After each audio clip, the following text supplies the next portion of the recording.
নমস্কার, বাংলা বাজারে সবাইকে স্বাগত। আমি অনিকেত চট্টোপাধ্যায়। শুরু করছি আমাদের অনুষ্ঠান মতামত এবং আজকের শীর্ষক অন্তঃসত্ত্বা সোনালীর স্বদেশ কোনটা, ভারত না বাংলাদেশ?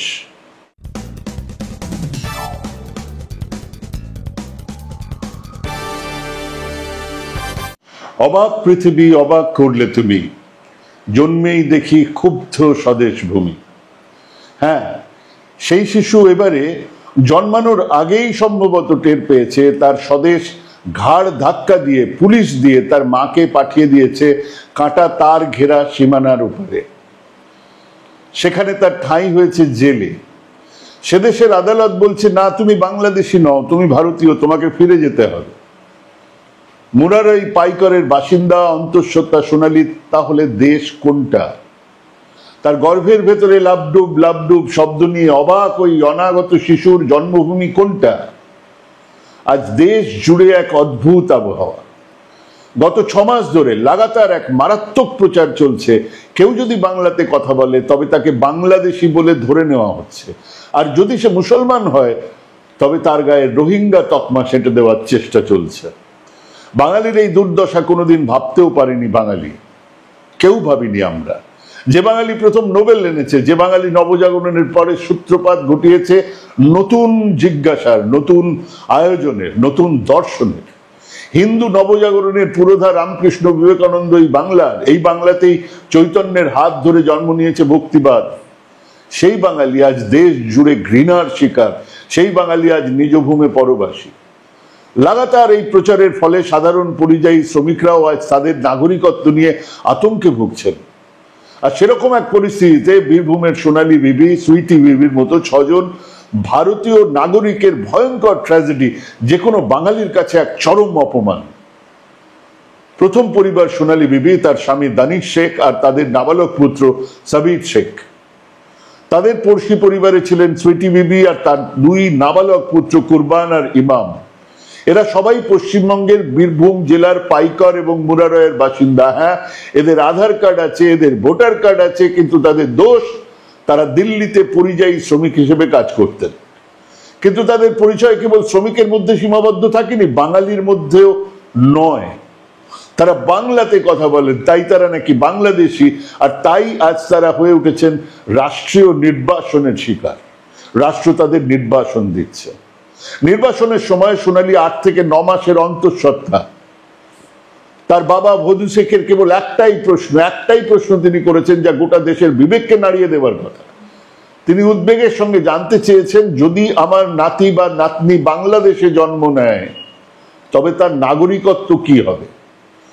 এক অনাগত শিশুর রাষ্ট্রহীন হয়ে জন্ম নেবে, তার জন্মের আগেই নাগরিকত্বের ছাড়পত্র কেড়ে নেওয়া হচ্ছে। জুনের শেষের দিকে দিল্লিতে অবৈধ অনুপ্রবেশকারী চিহ্নিত করার নামে পুলিশি অভিযান শুরু হয়। রোহিণী এলাকা থেকে সোনালী এবং সুইটি বিবি সমেত মোট 6 জনকে আটক করে দিল্লি পুলিশ তাদেরকে পাঠিয়ে দিয়েছে বাংলাদেশে। তাদের বিরুদ্ধে অভিযোগ ছিল তারা অবৈধ বাংলাদেশি। এই অসহায় পরিবারগুলো ভয় পেয়েছে, কেঁদেছে, বারবার তাদের ভারতীয় পরিচয়ে প্রমাণ দিতে চেয়েছে। তাদের কাছে বৈধ আধার কার্ড ছিল, প্যান কার্ড ছিল, তাদের বাবা ঠাকুরদার ভোটার কার্ড ছিল, এমনকি তাদের পূর্বপুরুষের 1950 এবং 1960 সালের জমির দলিল ছিল, যা পশ্চিমবঙ্গের দীর্ঘদিনের স্থায়ী বসবাসের প্রমাণ। কিন্তু দিল্লি পুলিশ সেই নথিগুলোকে পাত্তাও দেয়নি। পশ্চিমবঙ্গের পুলিশ নথিপত্র যাচাই করে 10 জুলাই দিল্লি পুলিশকে তাদের ভারতীয় নাগরিকত্বের প্রমাণ পাঠিয়েছিল। কিন্তু এই নথিপত্র হাতে পাওয়ার আগেই চরম তাড়াহুড়ো করে এই লোকজনদের বাংলাদেশে পুশব্যাক করানোর সিদ্ধান্ত নেওয়া হয়েছিল। যেন অবৈধ অনুপ্রবেশকারীদের বিরুদ্ধে সরকার কত বড় পদক্ষেপ নিচ্ছে তা দেশের লোকের কাছে তুলে ধরা, সেই রকম একটা অপটিক্স তুলে ধরাই ছিল একমাত্র লক্ষ্য।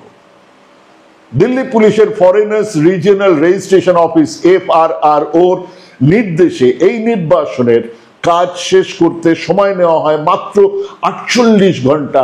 48 ঘন্টার নোটিশে একজন লোককে, 6টা মানুষকে পাঠিয়ে দেওয়া হলো কাঁটাতারের বেড়া পার করেও পারে।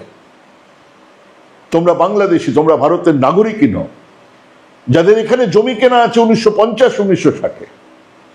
24শে জুন আটক করার পরে 26শে জুন তাদের অসম সীমান্ত দিয়ে বাংলাদেশে পুশব্যাক করা হয়। কেন এই চরম তাড়াহুড়ো?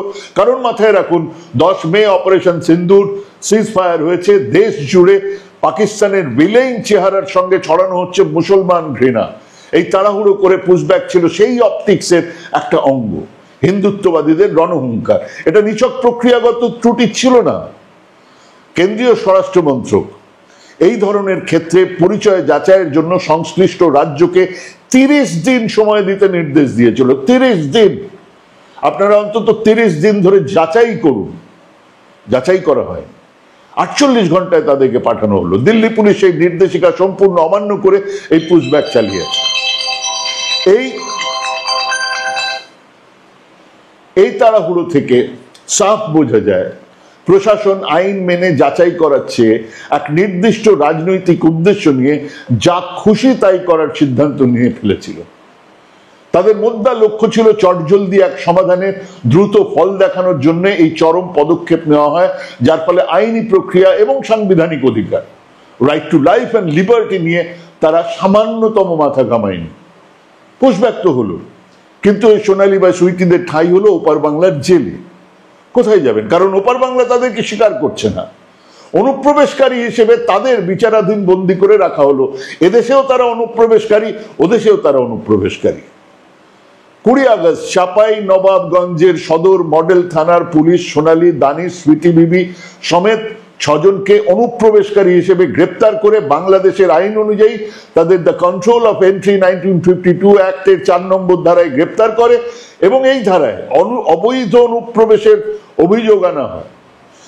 এদেশে যে দেশের আধার কার্ড আছে, ভোটার কার্ড আছে, জমি কেনা আছে, বাপ দাদার ভিটে আছে, সেখানে তারা অবৈধ অনুপ্রবেশকারী, ওদেশেও তারা অবৈধ অনুপ্রবেশকারী। এটাই ছিল শতাব্দীর সবচেয়ে বড় তামাশা, এক গভীর বিচিত্র বিদ্রোহ। ভারত সরকার যাদের নিজেদের নাগরিক হিসেবে অস্বীকার করলো, তাদেরকে অন্য প্রতিবেশী রাষ্ট্র উল্টে তাদেরই অবৈধ অনুপ্রবেশকারী হিসেবে জেলে পুরলো। অন্তঃসত্ত্বা সোনালীকে এই অবস্থায় চাপাই নবাবগঞ্জের জেলা সংশোধনাগারে বন্দী থাকতে হয়। তার গর্ভাবস্থা এবং তার সন্তানের রাষ্ট্রহীন হওয়ার ঝুঁকি পুরো পরিবারের উপরে এক চরম মানবিক সংকট তৈরি করে, যা ছিল স্বাভাবিক। এই মানবিক সংকটের মুখে পরিবারগুলো আদালতের দ্বারস্থ হয়। সোনালীর বাবা এবং সুইটির বিবির কাজিন আমির খান কলকাতা হাইকোর্টে হেভিয়াস কর্পাস মামলা দায়ের করেন। আদালত নথিপত্র খতিয়ে দেখে প্রশাসনিক প্রক্রিয়া যাচাই শুরু করে। 26শে সেপ্টেম্বর কলকাতা হাইকোর্টের ডিভিশন বেঞ্চ ঐতিহাসিক রায় দেয়। আদালত স্পষ্টভাবে ঘোষণা করে যে তাদের আটক করা এবং বাংলাদেশে বিতাড়নের সিদ্ধান্ত ছিল অবৈধ এবং অসাংবিধানিক। এই রায় কেন্দ্রীয় সরকারের প্রশাসনিক ভুলের বিরুদ্ধে এক সেই চক্রান্তকারীদের গালে সপাট চড় বললেও কম বলা হয়। আদালত সরকারের সমস্ত যুক্তির সবটাই শোনামাত্র খারিজ করে দেয়। সরকার দাবি করেছিল যে সোনালীরা নিজেদের বাংলাদেশি নাগরিক বলে স্বীকার করেছে। হাইকোর্ট এই স্বীকারোক্তিকে কোনো গুরুত্ব দেয়নি। আদালত জানায় পুলিশের কাছে নেওয়া যে কোনো জবরদস্তি স্বীকারোক্তি ভারতীয় সংবিধানের অনুচ্ছেদ 14 সমতা, অনুচ্ছেদ 20 ব্র্যাকেটে 3 নিজেকে অভিযুক্ত করতে না বাধ্য করা এবং অনুচ্ছেদ 21 জীবন এবং স্বাধীনতার অধিকারের সুস্পষ্ট লঙ্ঘন। অর্থাৎ এই ধারাগুলোকে লঙ্ঘন করে তাদেরকে জোর জবরদস্তি তাদের কাছ থেকে স্বীকারোক্তি আদায় করা হয়েছে। হাইকোর্ট সোনালীর জন্মসাল নিয়ে সরকারি দাবির অযৌক্তিকতাও তুলে ধরে। কত বড় মজা দেখুন। সরকারি কৌশলী দাবি করছেন সোনালী 1998 সালে ভারতে প্রবেশ করেছে। সোনালীর নথিতে, সমস্ত নথিতে তার জন্মসাল 2000। জন্মের 2 বছর আগে সে অবৈধভাবে অনুপ্রবেশ করেছে ভারতবর্ষে বাংলাদেশ থেকে। এই অসম্ভব দাবি প্রশাসনিক অসততা প্রমাণ করে। এই সমস্ত কারণ খতিয়ে দেখে আদালত কেন্দ্রকে নির্দেশ দিচ্ছে যে 4 সপ্তাহের মধ্যে 6 জন ভারতীয় নাগরিককে অবিলম্বে বাংলাদেশ থেকে ফিরিয়ে আনতে হবে। আর ঠিক সেই সময় কলকাতা হাইকোর্টের রায়ের ঠিক পরে আরেকটা গুরুত্বপূর্ণ ঘটনা ঘটে যাচ্ছে। গত 30শে সেপ্টেম্বর বাংলাদেশের চাপাই নবাবগঞ্জের জুডিশিয়াল ম্যাজিস্ট্রেট আদালতও রায় দিচ্ছে। সব দিক খতিয়ে দেখে আদালত সেখানকার স্পষ্টভাবে জানাচ্ছে এই 6 জন বাংলাদেশি নন। আদালত তাদের ভারতীয় নাগরিক হিসেবে স্বীকৃতি দিচ্ছে। বাংলাদেশের আদালত তাদের ভারতীয় আধার কার্ডের নাম্বার পশ্চিমবঙ্গে বীরভূমের স্থায়ী বাসিন্দা হিসেবে উল্লেখ করে এই রায় দিয়েছে। আদালত ভারতীয় হাইকমিশনকে দ্রুত তাদের ভারতে ফিরিয়ে নিয়ে যাবার ব্যবস্থা করার নির্দেশ দিয়েছে। যাদেরকে ঘাড় ধাক্কা দিয়ে এদেশে পাঠিয়েছেন তারা ভারতের নাগরিক, বাংলাদেশের আদালত বলছে, লজ্জার শেষ নেই। হ্যাঁ, মাত্র কদিন আগে আমাদের দেশের আহাম্মক স্বরাষ্ট্রমন্ত্রী অমিত শাহ বলেছিলেন বাংলাদেশিরা উই পোকার মতন অনুপ্রবেশকারী, তাদেরকে ধরে ধরে পাঠানো হবে। সেই বাংলাদেশের আদালত জানাচ্ছে যাকে অনুপ্রবেশকারী বলে ধাক্কা দিয়ে বাংলাদেশে পাঠানো হয়েছে তিনি বা তারা আসলে ভারতীয়। ভারতের আইন কানুন প্রশাসনিক ব্যবস্থার জন্য এক চরম বিব্রতকর পরিস্থিতি তৈরি হয়েছে। ভারতের রাজধানী দিল্লির পুলিশ যে নথিপত্রকে অগ্রাহ্য করেছিল, প্রতিবেশী এক দেশের আদালত সেই নথিপত্রের ভিত্তিতে তাদের ভারতীয় নাগরিক হিসেবে ঘোষণা করে দিল। এর মাধ্যমে প্রমাণিত হচ্ছে যে নির্বাসনটি তথ্য বা আইনের ওপর ভিত্তি করে হয়নি। এই ঘাড় ধাক্কা দিয়ে পাঠিয়ে দেওয়া কোনো তথ্য আইন নয়, বরং তা হয়েছিল শুধুমাত্র একটা অনুমান এবং পক্ষপাতিত্বের উপর নির্ভর করে একটা অপটিক্স তৈরি করার জন্য। একই মানুষকে দুটো সার্বভৌম রাষ্ট্রের আদালত যখন ভারতীয় নাগরিক হিসেবে রায় দেয়, তখন তা কেবল এক ব্যক্তির ন্যায় বিচার প্রাপ্তি নয়, এটা আইনি প্রক্রিয়ার কাছে প্রশাসনিক ভুলের চরম পরাজয়। এই রায়গুলো স্পষ্টভাবে সেটা প্রমাণ করে যে দিল্লি পুলিশ এফআরআর সিদ্ধান্তটা কোনো আইনি তদন্তের ফল ছিল না। প্রশাসন এক নির্দিষ্ট ধর্মের মানুষজনকে লক্ষ্য করে তাড়াহুড়ো করে কাজ করছিল। যখন প্রশাসন তার ক্ষমতাকে কাজে লাগিয়ে আইনি প্রক্রিয়াকে পাশ কাটাতে চায়, তখন বিচার বিভাগ নাগরিকের শেষ আশ্রয় হয়ে ওঠে। এটাই স্বাভাবিক। এই মামলায় ভারত এবং বাংলাদেশের বিচার বিভাগ মানবিক দৃষ্টিকোণ থেকে সেই কাজটাই করেছে। আসলে সোনালী সুইটির ঘটনা বিচ্ছিন্নভাবে দেখবেন না, দেখার কথাও নয়। এটা তো বেশ কিছু বছর ধরে লাগাতার চলতে থাকা একটা বড় রাজনৈতিক গ্র্যান্ড প্ল্যান, একটা বড় রাজনৈতিক ন্যারেটিভের অংশ। তার উপরে গত কয়েক মাস ধরে বাংলাদেশি আর মুসলিম পরিচয়ের উপর ভিত্তি করে দেশ জুড়ে যে বিদ্বেষমূলক প্রচার চলছে, এটা তারই ফল। রাজ্যের বিরোধী দলনেতা গাড়ি থেকে নামছেন, তাকিয়ে বলছেন ওটা হচ্ছে গিয়ে রোহিঙ্গা। একজন ডাক্তার, কোনো প্রমাণ নেই, রাস্তায় দাঁড়িয়ে বলছেন ওপাশে যারা থাকে তারা রোহিঙ্গা। কেমন দেখতে তাদের জানেন না? কি প্রমাণ আছে জানেন না? বাংলা বললেই বাংলাদেশি আর মুসলিম মানে রোহিঙ্গা। এই প্রচার এখন রাজনৈতিক হাতিয়ার। এই মামলা যখন সুপ্রিম কোর্টে ওঠে, তখন সরকারি কৌশলী সোনালীর হেভিয়াস কর্পাস মামলাটাকে অনুপ্রবেশের বৃহত্তর সমস্যা হিসেবে চিহ্নিত করে রোহিঙ্গা শরণার্থীদের সংক্রান্ত মামলার সঙ্গে জুড়ে দেওয়ার চেষ্টা করছিলেন। হ্যাঁ, এটাই সেই ন্যারেটিভটা। এর মাধ্যমে প্রমাণ হয় যে একটা মানবিক আইনি বিষয়কে জোর করে জাতীয় নিরাপত্তার অবৈধ অনুপ্রবেশের রাজনীতিক বিতর্কের মধ্যখানে নিয়ে এসে একটা নতুন ন্যারেটিভ তৈরি করার চেষ্টা হচ্ছে। বাংলাদেশ থেকে সবাই এখানে ঢুকে আসছে, এরা যারা বাংলা বলছে তারা প্রত্যেকে বাংলাদেশি। রাজ্য জুড়ে তাদেরকে মারপিট করা, তাদেরকে মারধর করা হচ্ছে, তাদেরকে ঘাড় ধাক্কা দিয়ে বাংলাদেশে পাঠানো হচ্ছে। 6 জন ভারতীয় নাগরিককে জোর করে অন্য দেশে ঠেলে দেওয়ার ঘটনাটা ভারতীয় প্রশাসনের এক চরম ব্যর্থতা। কিন্তু এই ভুলের দায় কেবল দিল্লি পুলিশের নয়।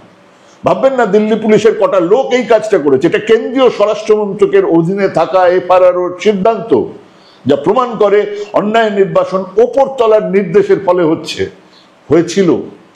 এই ঘটনায় সোনালী পরিবারের যে মানবিক ক্ষতি হলো, তার বিচার কে করবে? গর্ভবতী অবস্থায় জেলে থাকা, মানসিক চাপ, সন্তানের নাগরিকত্ব হারানোর ভয়, এই যন্ত্রণাগুলোর কোনো ক্ষতিপূরণ নেই।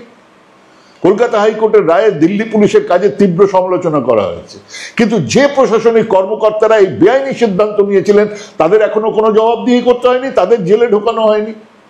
আর এইসব আকচির মধ্যে আপাতত প্রশ্ন, সোনালীর স্বদেশ কোনটা, ভারত না বাংলাদেশ? সোনালী যখন দিল্লিতে পরিযায়ী শ্রমিক হিসেবে কাজ করতেন, ভারতই ছিল তার কর্মভূমি। কিন্তু যখন রাষ্ট্র তাকে প্রত্যাখ্যান করে, তার স্বদেশ তাকে প্রত্যাখ্যান করছে, তখন সংকটে পড়েছে তার অস্তিত্ব। তার পরিচয় নির্ভর করতে শুরু করলো দুটো ভিন্ন দেশের বিচার ব্যবস্থার উপরে। তারা ভারতীয় পরিচয়কে টিকিয়ে রাখলো, তার যে ভারতীয় পরিচয় সেটা টিকে থাকলো কোথায়? ভারতীয় বিচার বিভাগ। আর সেই পরিচয় নিশ্চিত করছে বাংলাদেশের আদালত। সোনালীর স্বদেশ তাই কেবল কাগজের নথিতে বা কোনো ভূগোলের ম্যাপে সুরক্ষিত নয়, তার স্বদেশ আজ সুরক্ষিত হয়েছে ন্যায় বিচার আর আইনের শাসনের উপরে ভিত্তি করে। প্রত্যেকটা মামলা করে আমাদেরকে প্রমাণ করতে হবে যে আমি এই দেশের নাগরিক। কোথায় আমরা এসে দাঁড়িয়েছি? এই ট্র্যাজেডি প্রমাণ করছে যে রাষ্ট্র যখন তার নিজের নাগরিককে অবিশ্বাস করে, তখন একজন গরিব নাগরিকের আত্মমর্যাদা শুধুমাত্র বিচার ব্যবস্থার উপর নির্ভর করে টিকে থাকে। কিন্তু কজন গরিব মানুষ এই বিচার ব্যবস্থার এই খরচা বহন করবে? এই এতদিনের কষ্ট কিভাবে বহন করবে? এটা নিছক এক আইনি ভুল নয়, এটা ভারতীয় গণতন্ত্রের জন্য একটা রেড সিগন্যাল, একটা গভীর বিপদ সংকেত। এই ঘটনা প্রমাণ করে যে যখন রাজনৈতিক বিদ্বেষমূলক প্রচার আইনি প্রক্রিয়ার উপর চাপ তৈরি করে, তখন গণতান্ত্রিক প্রতিষ্ঠানগুলো এইভাবেই ভেঙে পড়তে শুরু করে। যদি একজন নাগরিক যিনি কয়েক দশকের পুরনো নথি দেখাতে পারেন, তাকে শুধুমাত্র বাংলা বলার জন্য বা তার মুসলিম পরিচয়ের জন্য মাত্র 48 ঘন্টার মধ্যে নির্বাসন দেওয়া যায়, তবে দেশের কোনো নাগরিকই নিরাপদ নন। আমরা যারা বসে আছি আমরাও নিরাপদ নই। আদালতের রায়ের মাধ্যমে সোনালীরা ন্যায় বিচার পেল ঠিক, কিন্তু এই ঘটনার গভীর ক্ষত থেকে যাবে।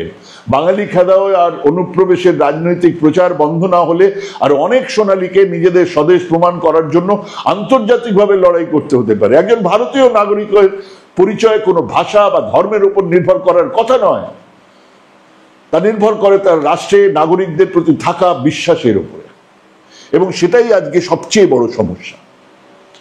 আজকে আমরা যেখানে এসে দাঁড়িয়েছি, আজকে আমরা যে কথাগুলো বলছি, সে কথাগুলো নতুন কিছু নয়। একটা জায়গায় একটা মামলা এখানে এসে দাঁড়িয়েছে। বাংলাদেশ থেকে আমাদের বন্ধুরা বেশ কিছু এরকম খবর দিচ্ছেন, বেশ কিছু খবর আমাদেরকে এরকম পাঠাচ্ছেন যে সেখানেও বেশ কিছু লোকজন ওখানে পাঠিয়ে দেওয়া হয়েছে, পুশব্যাক করা হয়েছে, তারা ওখানে ভিক্ষে করছেন। সেই প্রত্যেকটা বিষয় আমরা তুলে ধরার চেষ্টা করি। জাতীয় গানের দ্রাবিড় উৎকল বঙ্গ একটা শোপিস হয়ে আছে। বাঙালি মানে বাংলাদেশি, মুসলমান মানে রোহিঙ্গা, এই প্রচার কবে বন্ধ হবে? আমাদের ঠাকুর বলেছিলেন, মনে করুন সেই কথাগুলো। আজকে যারা খ্রিস্টান বলে, মুসলমান বলে যাদেরকে দূরে সরিয়ে দেওয়া হচ্ছে, সংখ্যালঘু বলে যাদেরকে দূরে সরিয়ে দেওয়া হচ্ছে, কেবল বাংলা বলার কারণে বাংলাদেশি বলা হচ্ছে, সেখানে আমাদের রবি ঠাকুর যে কথাগুলো বলেছিলেন সেই কথাগুলো আজকে বলার আবার সময় এসে গেছে। সমস্ত জাতীয়তাবাদের ঊর্ধ্বে মানুষ সত্য, সমস্ত ধর্মের ঊর্ধ্বে মানুষ সত্য। বারবার করে সেই কথা বলে যেতে হবে, বারবার করে প্রত্যেককে সেই কথা ভাবতে হবে, প্রত্যেককে সেই কথা বোঝাতে হবে। না হলে আমাদের প্রত্যেকের অবস্থা এক রাষ্ট্রহীন, এক দেশহীন, এক স্বদেশহীন মানুষ হয়ে দাঁড়াবে। ভাবুন, ভাবতে থাকুন, ভাবা প্র্যাকটিস করুন। ভালো থাকবেন, সুস্থ থাকবেন। আজকে এখানেই শেষ করছি। নমস্কার।